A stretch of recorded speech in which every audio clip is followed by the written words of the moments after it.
Whoa, this week, AI has been wild, right? Talk about a roller coaster. We're diving deep into some serious billion-dollar deals, tech giants going head-to-head, and AI that's not just learning, it's actually winning. You ready to unpack all this? Absolutely. The speed at which things are developing is incredible, and the news this week really highlights just how much is at stake. No kidding. Let's just jump right in with that crazy story about Google, like spending an almost unbelievable amount of money, $2.7 billion to rehire that AI expert, Noam Shazir. Yeah. $2.7 billion. I can't even fathom a number that big. It's a truly massive sum, and it really shows how determined Google is to come out on top in the AI world.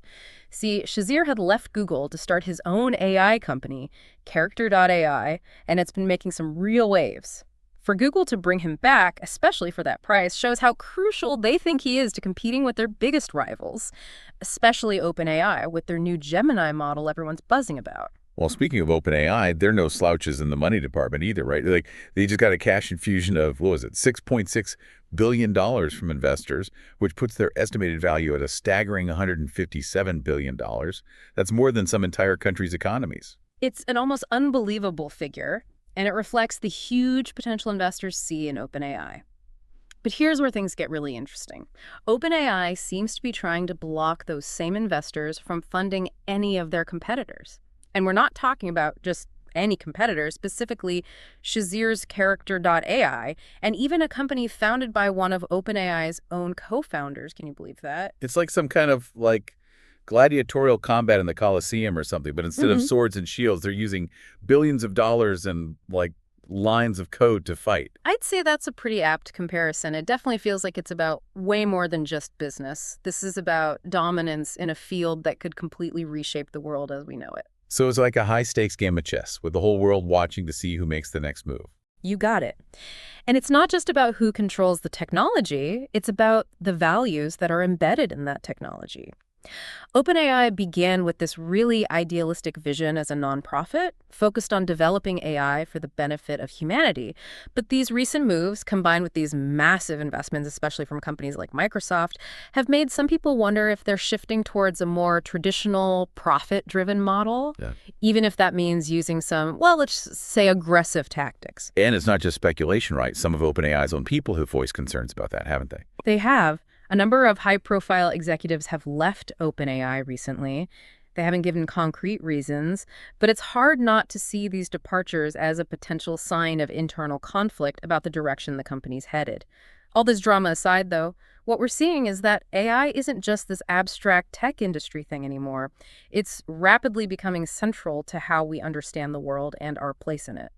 Well, since you brought up our place in the world, one of the things you sent me mentioned AI is starting to actually outperform humans at certain tasks, which is that like a real thing that's happening, or is that still science fiction territory? It's definitely not science fiction anymore. A new study from Stanford showed that AI has actually surpassed human performance in a few key areas. But before you start picturing robots taking over the world, it's important to really understand what we're talking about here. Okay, so break it down for me. What does this actually mean? Should I polish up my resume and start looking for a job a robot can't do yet? I wouldn't say it's quite that dire. Yet, at least. What we're mainly talking about are tasks that involve spotting patterns and crunching huge amounts of data, things that AI excels at, because AI can analyze these massive data sets much faster and more thoroughly than a human ever could. This doesn't mean AI is about to become sentient or anything like that, but it does raise some important questions about what this means for the future of work. That's what I was thinking. If AI can potentially do certain jobs more efficiently than humans, then what happens to all the people who do those jobs now? That's the million-dollar question, and it's a conversation we really need to be having right now, not 5 or 10 years down the road when it might be too late. Do we start focusing on training people for jobs that require those uniquely human skills, the ones AI can't replicate, at least not yet? Do we need to entirely rethink the concept of work and how it fits into our lives? These are huge, complex questions that we as a society need to grapple with. This is definitely a lot to process, and every day there's a new headline about some crazy thing AI is doing. But of all the real-world AI applications out there, which ones stand out to you? Because honestly, some of it just feels like hype. I hear you. There's definitely a lot of hype out there, but there are also some really significant things happening. One that caught my eye was Amazon integrating Anthropic's Claude AI into Alexa. What makes that interesting is that even these huge tech companies like Amazon are realizing they may not have all the best AI solutions themselves. So instead of trying to do everything on their own, they're willing to partner up. It's true, and now Google's offering its Gemini Live voice assistant to anybody with an Android phone completely for free. That's a great point. It really highlights another key trend we're seeing, this all-out battle for users. The more integrated AI gets into our everyday lives through our phones and other devices, the more those companies benefit, both in terms of collecting valuable data on our habits and simply by having our attention. So are we all just pawns in this high-stakes AI chess match? It's one way to look at it. But on a more positive note, it's not just these tech giants getting in on the action. AI is popping up in all sorts of unexpected and interesting places. For example, there are companies using AI to try and block those annoying spam calls that we all get, which is definitely a good thing. And it's not all about convenience either. AI is being used to develop potential early warning systems for pandemics, which, after the past few years, feels particularly important. There are even some promising developments in healthcare, where AI is being used to help diagnose things like strokes much more quickly and accurately. Okay, now those are the AI applications I can get behind, using this technology to actually make our lives better and safer and maybe even save lives instead of just worrying about robots taking over the world. I agree. That said, even with all these positive developments, it's crucial that we don't lose sight of the potential downsides, too.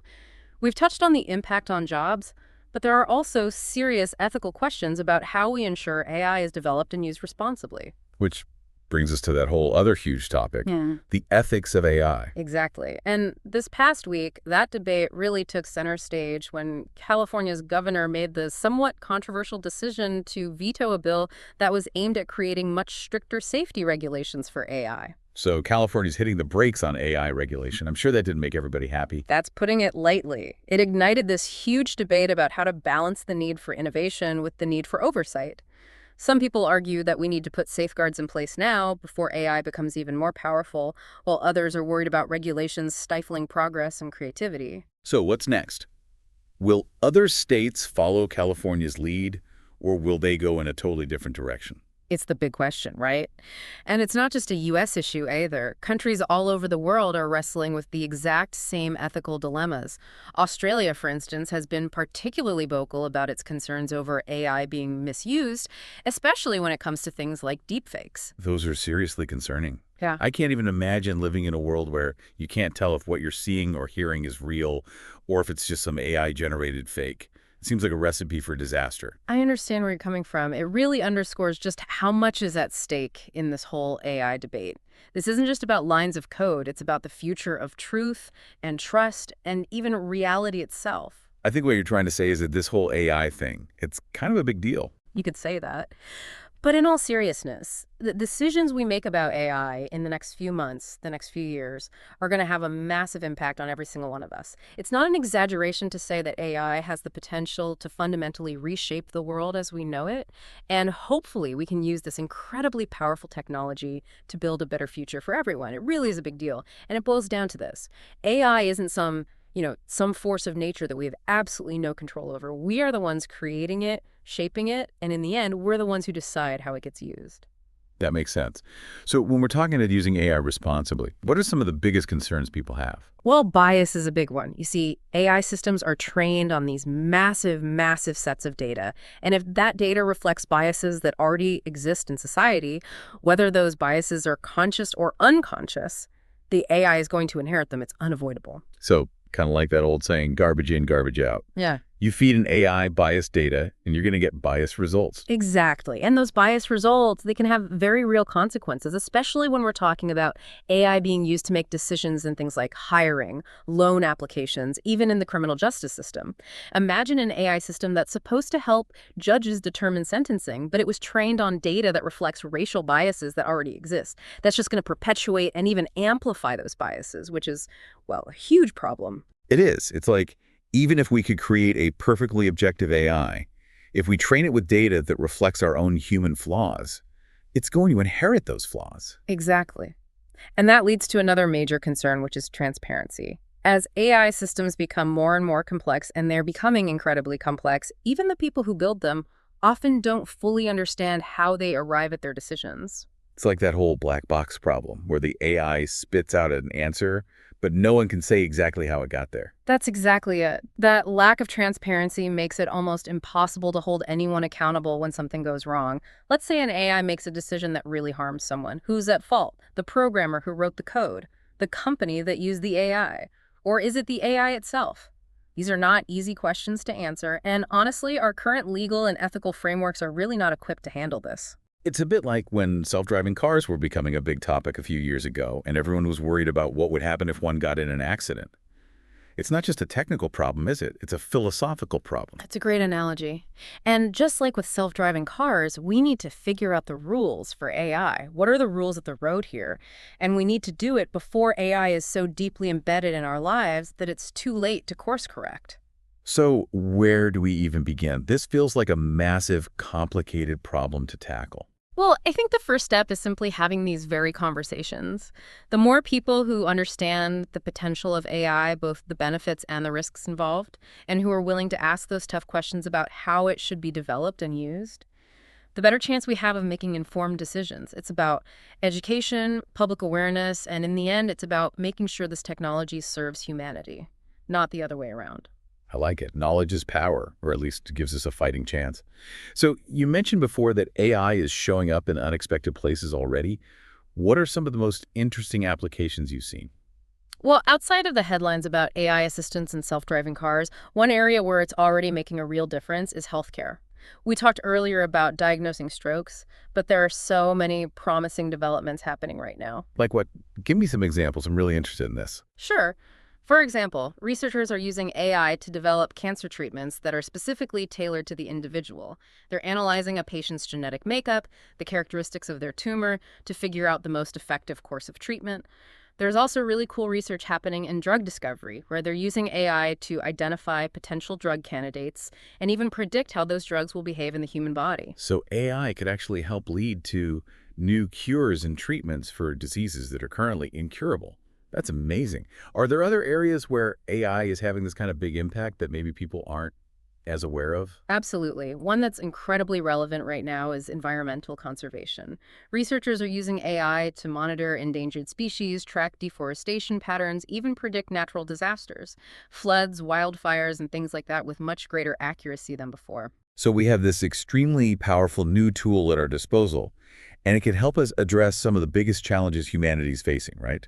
From climate change to healthcare to what the future of work looks like. That's it, exactly. And it's why it's so essential to have a balanced perspective on AI. It's not just some dystopian sci-fi scenario with robots taking over. It also has amazing potential to improve our lives, to solve problems. It's starting to feel a little less like science fiction and more like, well, the future. It is the future, or at least one possible future. And the choices we make today, those are going to determine which path we end up taking. I don't know about you, but I feel like my brain is officially full after all that. But zooming out a little bit, how do you think AI is going to impact our day-to-day lives, in the coming years? That's a great question. And honestly, I think the answer is probably going to be a little different for everyone. We already see AI subtly integrated into so much of what we do think personalized recommendations on streaming services or those chatbots companies use for customer service calls, that kind of integration. It's only going to become more common. So more of what we're already seeing, just Yeah. like way more intense. Yeah, exactly. Yeah. But imagine a world where AI isn't just helping you with tasks, but almost anticipating what you need before you even know it. Like your AI assistant knows your schedule so well that it just automatically books appointments, reminds you to grab groceries on the way home from work, maybe even suggests books you might like based on what you've been reading lately. It'd be like having a personal assistant, a life coach, and that one friend who always gives the best recommendations all rolled into one. Right. Although it does make you wonder, what are the downsides of all this? Are we all going to become so reliant on AI to run our lives that we, forget how to do things for ourselves? And what about actually connecting with people? If we're all spending more time interacting with our AI companions, will that be at the expense of, real human relationships? Okay, that part is a little bit creepy if I'm being honest. Are we all going to be having virtual dinner parties with our AI friends in the metaverse or something? Well, it's not impossible, and it raises important questions about, what kind of future we're building for ourselves, right? AI has this incredible potential to free us from those tedious day-to-day tasks, giving us more time to focus on things like creativity, relationships, and personal growth. But it could also create new problems too, like inequality, isolation, maybe even addiction. The key really is to be intentional about how we develop and integrate this technology. How do we make sure it benefits everyone? So it's not really about AI itself, it's how we decide to use it. Absolutely. Technology at its core is a tool, and like any tool, it can be used for good or bad. The future of AI. We're writing it right now with the choices we make every day, the conversations we have, the actions we take. Wow, that's both kind of empowering and a little bit terrifying, don't you think? I think so, but also incredibly exciting. We're living in this incredible time of huge technological advancement, and with that change comes this incredible opportunity. An opportunity to create a future that truly reflects our values and what we want the world to be. I love that. Well said. And on that note, that feels like the perfect place to wrap up this week's deep dive. It's certainly been a wild ride. As always, thanks for joining me and sharing your insights. I always learn so much from our conversations. It's my pleasure. These conversations are always fascinating, and I really enjoy them. And to everyone listening, we'll leave you with this. If AI could design the perfect future, what would that look like? And maybe even more importantly, would we even recognize it? Thanks for listening.